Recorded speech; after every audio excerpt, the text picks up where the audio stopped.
joining us now. Fresh out of practice. Had no idea that was the case. Buffalo Bills superstar. Incredibly handsome quarterback. Playing the Indianapolis Colts this weekend in the Loud House. Good luck, ladies and gentlemen. Josh Allen. Yeah, Josh! How are you, Josh? What a beautiful intro. Thank you. I didn't know you were sitting there. I don't know how long you were sitting there, but I want to let you know, thank you for joining us. I know it's a work week, and we requested this late, so you making time, we're legitimately grateful for. We appreciate it. Yeah, it's only been here for 30 minutes. We're good. That's what I thought. Yeah. Let's keep him for another 45, 50 minutes, boys. Let's go ahead and continue to distract him. Big one against Colts this weekend. What have you been doing to prepare for the noise that the Loud House is going to be at Lucas Oil Stadium? Yeah, obviously practicing my silent cadence with the boys. Smart. We know it's going to be loud. You know, got our hand signals and our eye contact signals ready to go. So we've been practicing, so hopefully we'll be ready. That's a smart idea, Josh. That's a smart idea. I like what you're doing. We're going to be loud. We're going to be ready for you. We're excited to watch you play football. I think your story is one that a lot of Colts fans are actually looking at because we have a young stud quarterback in Anthony Richardson who maybe didn't have his greatest start whenever it comes to throwing, and then there was the tap-out situation, but he's very young.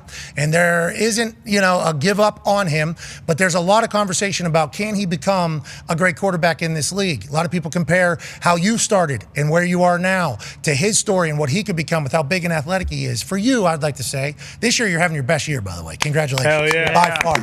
It's like, what is the differences that are being made in the offseason? Is it more reps? What has it been for you think, that has made you take the biggest steps each year? Yeah, for me, I think it's just the rep count. I think if you go back to my college reps and even high school reps of just throwing the football and feeling and understanding the control of the football. I think as I've gotten older and in the offseason, I've thrown more. I've figured out really, how to drive it, how to layer it, how to launch it. And it's still something I'm working on each and every offseason. But the more reps that you get, in the NFL especially, things are going to start to slow down. And, I'm a big fan of AR. I think, honestly, that throw early in the season that he had to, I think it was Pierce, I think that's one of the best throws I've ever seen in my entire life of any level. I think that throw showcases a lot of his ability and potential, and hopefully he can learn and grow from this situation. Amen. He's got Joe Flacco there. We heard you talk about Joe Flacco. There is an opportunity to, watch one of the guys who's won a Super Bowl. I think you even mentioned. How would you handle that if you were in that situation, looking back, just hindsight? Well, I think going back to my rookie year, bringing in a guy like Derek Anderson, who didn't win a Super Bowl, but Derek's my guy. Got to learn a lot from him, the way that he handled the little things, right? Just how to handle walkthrough, how to handle meetings, how to talk to certain guys in the building. And then when he went out and practiced, he practiced hard, and he demanded a lot from the receivers and tight ends. So again, just being able to learn and grow from under somebody that knew what they were doing. They were in the league for a long time, and hopefully that he can take a lot of things away from Joe. Hell yeah. Go ahead, AJ. Josh, we talked to Kirk Cousins yesterday, and he told us how it's kind of a collaborative effort with his whole quarterback room. All the quarterbacks there, he leans on them. They're always talking every single day and during game day as well. What's your quarterback room like, and is that something that's kind of grown and you've realized how important that kind of room can be for you as the starter? Yeah, it's super important. I think having Mitch Trubisky as the backup, bringing in a guy like Mike White, who's got a lot of reps in the NFL, and then Shane Buechele, who maybe doesn't have a lot of reps, but he's one of the smartest guys I've ever been around football-wise. He knows what he's talking about. And again, the conversations that we have leading up throughout the week to game day are all focused around football. But again, to be in a room that you feel comfortable with, that you can joke around with, and keep it light, as the starting quarterback, you kind of have to be the lead in terms of the vibes in that room, and they match my vibes pretty well. Do you think not just that room, the whole building, though, is the quarterback? And when did you realize that? Say it again? Your vibes, you very much matter to the entire building. In the NFL, yeah. The quarterback matters a lot. What you said, your vibes in that room obviously matter, but in the entire building, right? And when did you realize that? I feel like I realized that pretty early on. The way that I come into the building and how I communicate with teammates, the positivity that I have each and every day, I think that guys see that and they want to be around that. And I take a lot of pride when guys leave to other teams for maybe a better contract or whatever the case is, and then they come back and they want to be back here in this building. And I take a lot of pride that our locker room is so tight and that we have a family-like atmosphere. And I know that doesn't go for granted. I don't take that for granted. maybe if Bean could figure out the money, this guy. people would have to leave. I'm joking. But with your team and how great you guys have been, there's different iterations of the squad. People get let go that are household names that we know. Now you have to have a new team. How do you feel about this particular culture versus maybe some teams of the past? Because we've heard nothing but rave reviews of the culture, the locker room, hangout, cards, going to dinner together, I think you hosted a Halloween party. It's like, how do you feel about this team versus maybe some of the teams of the past for the Bills? I think it's very similar. I try to approach each and every year the same way and just try to be myself and, include others to tell them to be themselves, right? Like, we're not trying to be anything that we're not. Coach McDermott does a good job of that, of just preaching, be you with us, and let your personality show. And we got a lot of good personalities on this team. But I think the most important thing is guys that care about their job, care about football, and care about winning. And I think when you have those types of guys in your locker room, good things are going to come from it. Connor has a question for you about all of that. Yeah, Josh, earlier in the year, you were voted the NFL's biggest trash talker by your peers. Now, I'm not sure if you took that as like, oh, I'm the biggest son of a bitch, so that's why they voted me number one. Or by size, or you actually do the most of it. Is that something that you're very aware of? And this year, did you decide to step it up a little? Maybe like, hey, if they think I'm the biggest now, wait till they see what I do in the 2024 season. Yeah, I think actually I've toned it down quite a bit. Whoa. I think early on in my career I relied heavily on that, and I think maybe the mantra is still there, and it just carries some weight from earlier in my career. But you see clips, and it's every once in a while I'll pull something out of the rabbit's hat or the magician's hat, and but if you go to the clip of me and Simmons after that Tennessee Titans game, we walked up to each other, gave each other a dap and a hug, and just said, I love you talking that crap to me, and I love giving it back. So it's all in good fun. And when we're on the football field, obviously, tensions get flared up a little bit. And but after the game, we're all one fraternity here in the NFL. No, agreed. Okay, we agree on that. We're very thankful for that. And you did a. I don't know who the fuck you are to a guy. I think it was the Dolphins. It was David Long. Yeah. David Long. What are you doing, Josh? Leave him alone. That was immediately after the biggest trash talker thing came out. I think the vote came out, and then that game was on prime time. And this kid ran out of bounds, maybe, and then he was saying something to you, and you very clearly just did like a look for the last name, and then back, and then jogged away, and it was like, oh, this guy is talking shit all the time. But I didn't say anything. So I wasn't trash talking. Okay. So it was worse. Just talking down. You were trash body languaging the shit out of this guy. Yeah. Okay, so that's the levels of it. Yeah, That's why you get the biggest trash talker title. That's awesome. I respect that too. Out of Wyoming. Yeah. I couldn't even imagine what you were saying to those kids in college. Go Pokes, baby. What's that? Go Pokes. Always been a shit talker? Yeah, I think so. As long as I can remember. God, I love it. Don't be doing any shit talking this weekend, okay? not in the loud house, Josh. All right, in the loud house. Listen, I like a nice, clean game, though. I don't initiate it. I'm the one that kind of I'll retaliate. I don't ever initiate it, though. You don't start it, but if you're going to open the door, I will certainly come in.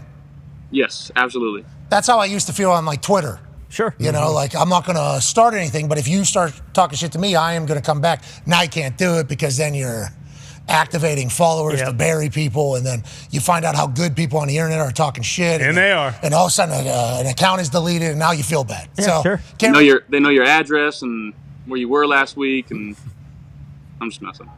That's true. That's very true, though. Yeah, you know that life now, too, even more so in the public eye. Ty has a question for you, Josh. Josh, Pat mentioned how you're playing the best ball of your career right now, and you've been an elite guy in the NFL for several years now. But in a couple of the last few years, the media has always said hey, while he's going to play unbelievable, the turnovers are still kind of an issue.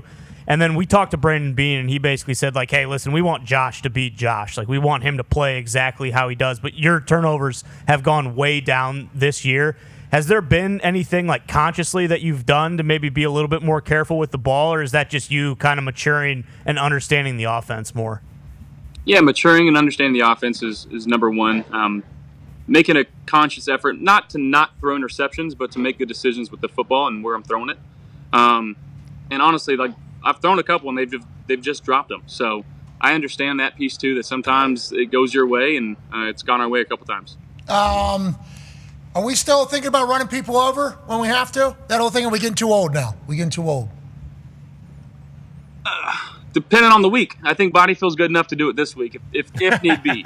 If need be. No, take the week off from any physical stuff. Take the week off. Talking about physical, your head coach, I feel, is a guy who would win in a fight if there was a head coach battle royal. Chuck Pagano has a question for you. Hey, Josh, we talk all the time about the relationship, how important the relationship is between the head coach and the quarterback. I'm assuming yours is really good with Coach McDermott, just considering all the success that you two have had. What is that relationship like? And I remember trying to do my due diligence, watching the opponent defense, and then going in the quarterback room and trying to pry my way in there and try to give my little tidbits here on third down or red area. So what's that relationship like, and do you actually spend time with Coach McDermott talking about the opponent defense? Yeah, absolutely. And I think it's more big picture stuff of what we're expecting them to do. Obviously, situations arising in games, and he does such a good job of bringing up clips and showing stuff from around the league. I think that's one of the best things that he does, and he explains it very well to our team. But meeting him, before days on Wednesdays, and just making sure that we're on the same page in terms of the messaging that we're sending throughout the team. But yeah, I got a lot of love for Coach McDermott. Obviously, he's been here the entire time that I've been here. We've had a lot of success, and we're just trying to get over that hump. Let's talk about some of your weapons that you've been utilizing this year. Shakir's a guy, huh? That's a guy. Yeah. He's the best. You knew he was going to be, I assume, after you guys had success last year, but did you understand what he could potentially be for the offense coming into this year? I did. I think if you go back to last year, started utilizing him more in the second half of the season. On top of that, he's a Mountain West guy, so that's a plus. But he works his tail off. He does all the little things the right way. If you watch him when he doesn't get the ball, he's always one of the first ones following it. He's always one of the ones helping somebody up off the ground. And he's a football player above all else, and that's what we love about him. Go ahead, AJ. We've heard players talk about, especially quarterbacks. We know D-Hop now with Patrick Mahomes. He steps in, boom, he already makes an impact. And they talk about Mahomes is saying he can read the body language of these receivers, makes it easier on quarterbacks. What is that? Can you explain what that might be? And you obviously spread the ball around. Your team's dealing with some guys banged up. Some of your weapons, you can get it to anybody. What is that? What does it feel like when you're very confident in what your receiver's going to run? He's not going to hang you out to dry.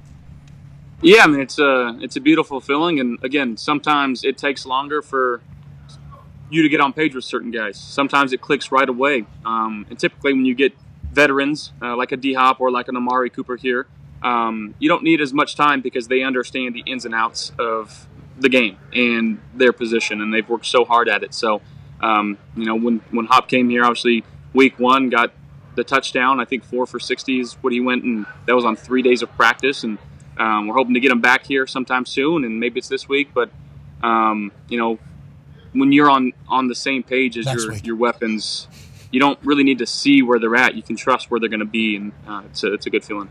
You should be a good friend of Maury and say, another week, you should be a good friend to him.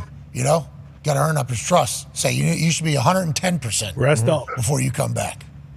We got the bye week in 2 weeks, so he can go out there now and get another rest week later. So. Oh, okay. All right. We don't need common sense coming into this entire thing. How about Big Ball Bass, brother? How about Big Ball Bass? 61-yarder to win that thing. What a moment. He's going to remember that, obviously, forever, as are you guys. I know he missed an extra point earlier. I think early in the season there was a miss to an incredibly windy day. So in the kicking world, obviously, it can get loud and everything. Can you talk about this? And does he do this routinely in practice? Is this a normal thing for Big Ball Bass?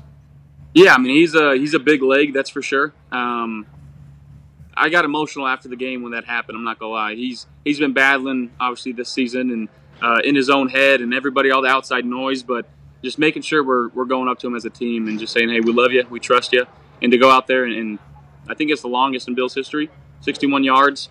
Listen, and Buffalo's a tough place to kick. It's a tough place to throw. You bring in that wind, you bring in the weather. You understand that, right? There's different elements that we have to deal with here than anywhere else. And I'm just so proud of him because, again, the weeks leading up to it obviously weren't very easy for him, and you see him after the game get the game ball. But what a stud T-Bass is, man. We love him here. Yeah, we've seen him like grow in front of our eyes, feel like, since he got out of college and became your guys' kicker. A lot of primetime games, a lot of big games. We've watched him a lot. I didn't even think about, and I should have immediately done that, the outside noise. Obviously, what's the inside noise? Every kicker, every punter, let alone golfer, pitchers, you name it. And quarterbacks, I assume it happens as well. You had a 61-yarder walk-off, though? Whew. I mean, that's that's a freeing feeling, I assume, for Big Ball Bass. Yeah, and that, like you said, like that. Sometimes it just takes one. Got a baby, Tyler. Can do it again this weekend. Proud of you, Tyler. Now, before indoors. Yeah, exactly. Now, indoors in the Loud House, he might make a 75-yard. Break the record. They weren't able to open a roof last time because there was a mechanical error. Sure. Okay, so they did have the window open. Get ready for this breeze that's coming in through that window, Josh. You better be praying it's not good weather. If it's good weather, they're opening that top off, taking the window down. We're talking like this in there, Josh, and it's loud. Oh, my. Good luck sleeping. Sure. Good luck sleeping. Sure. Good luck sleeping. Before that kick, a big play obviously happened with somebody you guys know well. Go ahead, Tone. Yeah, Josh, I don't know if you want to put this to bed. The internet was saying that, if you guys needed to play, Poyer before the game told you he would put his helmet underneath someone's chin for a big penalty. Is that true? What's that? That is what happened? That a yes? That is, no, there's no truth behind that. I love Poe, but he's double agent. No, he's not a double agent. He's just trying to make a play for his team, and unfortunately for them, it went our way. Yeah, Gump. Very unfortunate. Gumpy's a Dolphins fan. He doesn't believe it. He thinks there's a chance there's a little bit of cooking in the kitchen happening, and that's just, whenever you have those types of things happen, though, you got to feel as if the football gods are on your side. How do you guys feel about this season? We feel great about this team. Obviously, everything's in front of us. Yeah, I mean, sitting here at 7-2. Well, a big one. Feel good about that, obviously. We understand what's going on around the league, but we're just trying to focus on what we can control, and that's Sunday against the Indianapolis Colts. How was that Halloween party? Was it sweet? Looked sweet. It was sweet. It was one of the best ones I think guys will ever be to. It was awesome. Good for you, man. Hell Super yeah. celebrity relationship, too. This guy's a fucking stud. Crushing it. Talking shit, doing it all. He's got to deal with the Loud House this weekend. Uh-oh. All right, safe travels. We appreciate you joining us. Have a great week. Thank you, guys. Ladies and Have a gentlemen, good one. Josh Go Allen. Colts. Yeah, Josh.